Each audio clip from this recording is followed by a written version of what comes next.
Hello guys, so this is class 12 botany chapter 1 part 5. So pollen grains are rich in nutrients. So pollen grains എന്ന് വെച്ചാൽ pollen grainsൽ എന്തുണ്ട് ഒരുപാട് nutrients it is rich in nutrients. It has become a fashion in recent years to use pollen tablets as food supplements. So ഈ recent yearsലൊക്കെ pollen tablets ആയിട്ട് tabletsൽ രീതിയിൽ വരുന്നുണ്ട്. So in Western countries, a large number of pollen products in the form of tablets and syrups are available in the market. So foreign countries and Western countries ഈ pollen products ടാബ്ലറ്റ്സിൻ്റെ ഫോമിലും അതേപോലെ തന്നെ സിറപ്സിൻ്റെ ഫോമിലും ഒക്കെ എന്താണ് മാർക്കറ്റിൽ available ആണ്. So ഈ pollen tablets ഒക്കെ എന്താണ് ഫുഡ് സപ്ലിമെൻറ്റ്സ് ആയിട്ട് യൂസ് ചെയ്യുന്നുണ്ട് അല്ലേ എന്ന് പറഞ്ഞു. പിന്നെന്താണ് pollen consumption has been claimed to increase the performance of athletes and race horses. Race ഹോഴ്സസിൻ്റെയും അത്ലറ്റ്സിൻ്റെയൊക്കെ പെർഫോമൻസ് ഇൻക്രീസ് ചെയ്യാൻ എന്ത് യൂസ് ചെയ്യുന്നുണ്ട് പോളൻ കൺസ്യൂം ചെയ്യുന്നുണ്ട്. സോ ഒന്ന് നോക്കാം. Pollen grains are rich in nutrients. It has become a fashion in recent years to use pollen tablets as food supplements. In Western countries, large number of pollen products in the form of tablets and syrups are available in the market. Pollen consumption has been claimed to increase the performance of athletes and race horses. So figure 1.6 ആണ് ഇതാണ് pollen products. This is bee pollen from England. Natural bee collected pollen in tiny golden pods. A natural food from honey bees ആണത്. ഇതാണത് ഒരു pollen ടാബ്ലറ്റിൻ്റെ picture ആണത്. So next നോക്കാം.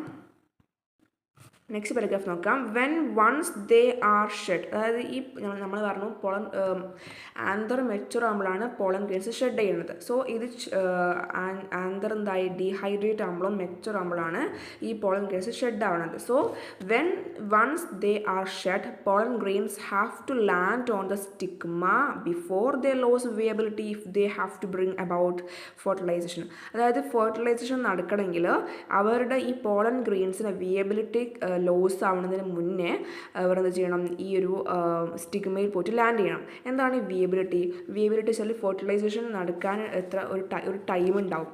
ആ ഒരു ടൈം പീരീഡാണ് എന്ത് വിയബിലിറ്റി. ഈ വിയബിലിറ്റി കഴിഞ്ഞാൽ പിന്നെ ഫെർട്ടിലൈസേഷൻ നടക്കില്ല.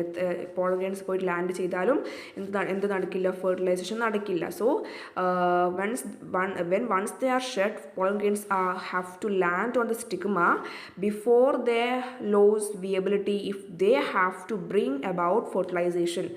How long do you think the pollen grains return viability? എത്രയാണ് നിങ്ങൾ വിചാരിക്കുന്നത് ഒരു പോളൻ ഗ്രെയിൻസിൻ്റെ വിയബിലിറ്റി എത്ര ആയിരിക്കും എന്ന് വിചാരിക്കുന്നത്? The period for which pollen grains remain viable is highly variable and to some extent depends on the prevailing temperature and humidity.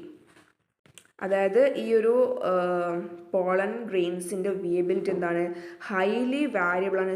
Different സ്പീഷീസിൽ എന്തായിരിക്കും ഡിഫറെൻ്റ് ആയിട്ടുള്ള വിയബിലിറ്റി ആയിരിക്കും എന്തിനുണ്ടാവുക, പോളൻ ഗ്രെയിൻസ് ഉണ്ടാവുക. സോ അത് ഹൈലി വാരിയബിൾ ആണ് according to the depending on the temperature and ഹ്യൂമിഡിറ്റിനെയും അതേപോലെ ടെമ്പറേച്ചർ ഡിപ്പെൻഡ് ചെയ്തിട്ട് ഇതായിരിക്കും ഓരോ പോളൻ ഗ്രെയിൻസിനും ഓരോ വിയബിലിറ്റി ആയിരിക്കും ഉണ്ടാവുക.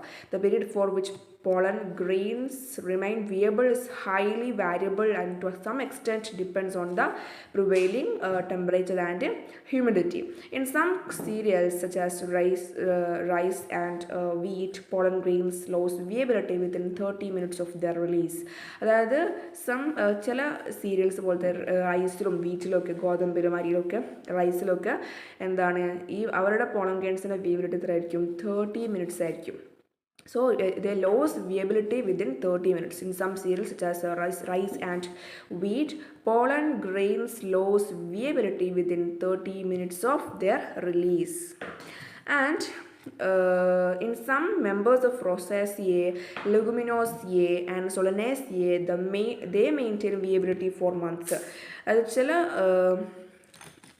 മെമ്പേഴ്സ് റൊസേസിയെ പോലത്തെ, അതേപോലെ റൊസേസിയയിലുള്ള ലെഗുമിനോസിയെ, അതേപോലെ തന്നെ സൊളനേസിയ പൊട്ടറ്റോ ഫാമിലിയാണ്, ലെഗുമിനോസിയ മറ്റേ ലെഗ്യൂംസിൻ്റെ ഫാമിലിയാണ്, റൊസേസിയ റോസിനൊക്കെ ഫാമിലി. അങ്ങനത്തെ 3 ഫാമിലിയിലെ മെമ്പേഴ്സിനൊക്കെ അവരുടെ പോളൻ ഗ്രെയിൻസിൻ്റെ വേവിലിറ്റി എന്തായിരിക്കും, ഇതേ മെയിൻറ്റെയിൻ വേവിലിറ്റി ഫോർ മന്ത്സ്. ഓക്കെ, മാസങ്ങളോളം അവർക്ക് എന്ത് ചെയ്യാം, വേബിലിറ്റി ലോസ് ചെയ്യാണ്ട് കഴിയാൻ വേണ്ടി പറ്റും. You may have heard of strong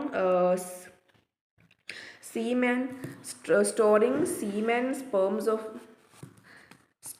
semen or sperms of many animals including humans for artificial insemination.